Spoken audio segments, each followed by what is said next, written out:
사도신경 우리의 신앙 고백 사도신경 우리의 신앙 고백 사도신경 우리의 신앙 고백 자 1, 2, 3, 4 나는 전능하신 아버지 하나님 천지의 창조주를 믿습니다. 나는 그의 유일하신 아들 우리 주 예수 그리스도를 믿습니다. 그는 성령으로 잉태되어 동정녀 마리아에게서 나시고 본디오 빌라도에게 고난을 받아 십자가에 못 박혀 죽으시고 장사된 지 사흘 만에 죽은 자 가운데서 다시 살아나셨으며 하늘에 오르시어 전능하신 아버지 하나님 우편에 앉아 계시다가 거기로부터 살아있는 자와 죽은 자를 심판하러 오십니다. 나는 성령을 믿으며 거룩한 공교회와 성도의 교제와 죄를 용서받는 것과 몸의 부활과 영생을 믿습니다. 아멘. Say 아멘. 아멘 아멘. 아멘 아멘. Say 아멘. 아멘 아멘. 아멘 아멘. 마지막 아멘. 아멘 사도신경 우리의 신앙 고백 사도신경 우리의 신앙 고백 사도신경 우리의 신앙 고백 사도신경 우리의 신앙 고백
우리를 사랑하시는 하나님 아버지, 지난 한 주간도 주님의 사랑 가운데 우리를 안전하게 지켜주셔서 감사합니다.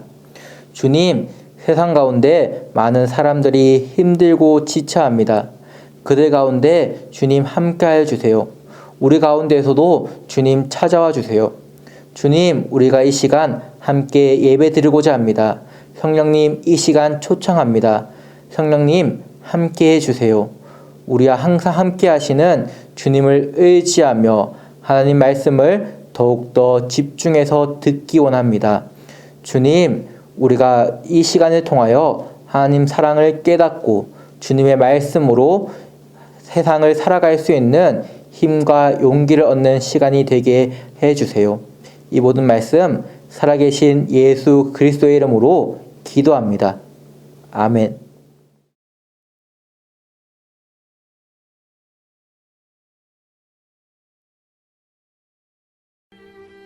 그러나 무엇이든지 내게 유익하던 것을 내가 그리스도를 위하여 다 해로 여길 뿐더러 또한 모든 것을 해로 여김은 내 주 그리스도 예수를 아는 지식이 가장 고상하기 때문이라.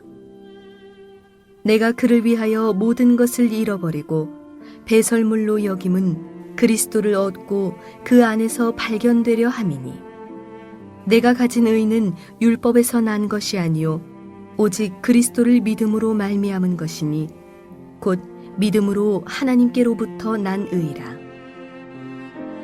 내가 그리스도와 그 부활의 권능과 그 고난의 참여함을 알고자 하여 그의 죽으심을 본받아 어떻게 해서든지 죽은 자 가운데서 부활에 이르려 하노니 내가 이미 얻었다 함도 아니요 온전히 이루었다 함도 아니라 오직 내가 그리스도 예수께 잡힌 바 된 그것을 잡으려고 달려가노라. 형제들아, 나는 아직 내가 잡은 줄로 여기지 아니하고 오직 한 일, 즉 뒤에 있는 것은 잊어버리고 앞에 있는 것을 잡으려고 표대를 향하여 그리스도 예수 안에서 하나님이 위에서 부르신 부름의 상을 위하여 달려가노라.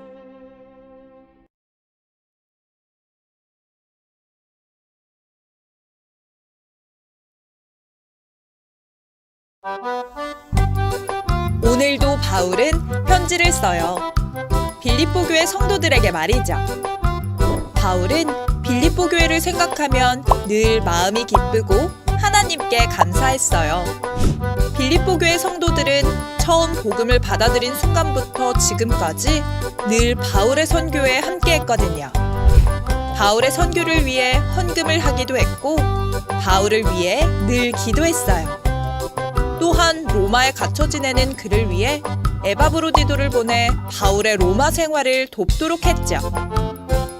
한편 바울은 로마 군인의 감시 속에 있었지만 복음 전하는 일을 멈추지 않았어요. 오히려 자신이 갇힌 것이 복음 전하는 일에 큰 도움이 됐다고 고백해요. 실제로 바울은 그곳에서 2년간 머무르며 수많은 사람들에게 복음을 전했어요. 이처럼 바울은 복음을 전하기 위해서라면 고난도 기쁘게 여겼어요. 오늘 말씀은 바울이 빌립보 교회에 쓴 편지예요. 오늘 본문 말씀의 바로 앞절을 읽어보면 바울은 나는 합법적으로 태어나 8일 만에 할례를 받았고 엘리트 지파인 베냐민 출신의 이스라엘 사람이며 하나님의 율법을 엄격하고 독실하게 준수했고 내 종교의 순수성을 열렬히 수호하면서 심지어 교회를 박해하기까지 했으며 하나님의 율법 체계에 기록된 것을 낱낱이 지켰다고 자신의 과거를 소개하고 있어요. 과연 무슨 말일까요? 태어난 지 8일 만에 할례를 받았다는 것은 히브리인의 전통성을 나타내는 말이에요. 창세기 17장 10절에서 13절 말씀에서 볼 수 있듯이 하나님과의 언약의 증표이며 창세기 21장 4절에 이삭 역시 난지 8일 만에 할례를 행하였다고 말씀하고 있어요. 누가복음 2장 21절에서 예수님 역시 난지 8일 만에 할례를 받았지요. 그러나 모든 유대인들이 다 8일 만에 할례를 받은 것은 아니었어요. 할례를 받은 이들 중에는 이방인에서 개종한 사람들이 있었으며 그들은 낳은 지 8일 만에 할례를 받은 것이 아니라 성인이 된 이후에 할례를 받았지요. 거기에 덧붙여 바울은 자신이 이스라엘 사람이며 12지파 중에서도 작은 지파이지만 높이 평가되는 엘리트이며 최고위층인 귀족 지파인 베냐민 지파의 사람이라고 자신을 소개하고 있어요. 여러분, 베냐민이 누구인가요? 야곱이 그토록 사랑하던 라헬의 아들이며 야곱의 12아들 중 유일하게 약속의 땅에서 태어난 사람이었어요. 거기에 이스라엘의 초대왕 사울이 베냐민 지파였으며 예루살렘 성전도 베냐민 지파의 영토 안에 있었지요. 즉 바울은 하나님께서 자신의 조상 아브라함 때부터 선택받은 언약의 백성이며 이스라엘 족속 가운데서도 가장 확실히 인정받을 만한 후손이라는 사실을 밝히고 있어요. 바울은 비록 행정상으로는 소아시아의 길리기아 다소 출신으로서 나면서부터 로마의 시민권을 가지고 있는 로마 시민이지만 자신의 혈통상으로는 이방인의 피가 섞이지 않은 순수한 이스라엘 사람이었음을 이야기하고 있어요. 거기에 정통 바리새인으로 자랐으며 예루살렘에서 유학하여 당대 최고의 유대 사상가였던 가말리엘에게서 교육을 받았는데 유대인의 입장에서 본다면 바울의 과거는 하나님을 향한 열정이 대단했던 사람이었으며 그런 그가 종교적 열심으로 교회를 핍박했다는 것은 자신이 정통 유대인 중에서도 핵심 멤버였다는 사실을 말하므로 그 누구와도 비교되지 않을 정도로 뛰어난 자랑거리를 가진 사람이었어요. 엄마 친구 아들, 줄여서 엄친아.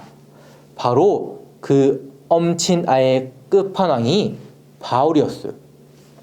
우리 주위에는 집안도 좋고 또 머리도 좋고 신앙까지 좋은 그런 사람을 찾아보기 힘들지만 항상 비교의 대상이었던 상상 속의 인물 엄친아.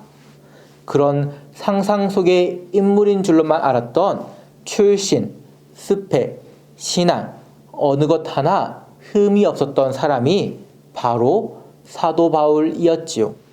그저 자기 자랑, 자아도취에 빠진 사람이 아니라 세상 기준에서 어느 누가 보아도 대단한 사람이었어요. 하지만 오늘 본문의 7절, 8절 말씀을 보면 앞서 고백한 자신의 자랑거리에 대해 다음과 같이 이야기하고 있어요. 나는 저들이 자랑스럽게 내세우는 조건들을 내가 명예로이 여겼던 다른 모든 것들과 함께 갈기갈기 찢어 쓰레기통에 던졌습니다. 왜 그랬을까요? 바로 그리스도 때문이었어요. 바울이 전에 그토록 중요하게 여겼던 모든 것이 자신의 삶에서 사라져 버렸어요. 예수 그리스도를 주님으로 직접 아는 고귀한 특권에 비하면 바울이 전에 보탬이 된다고 여겼던 모든 자랑들이 하찮은 것, 곧 오물이나 다름없다고 느낀 거예요.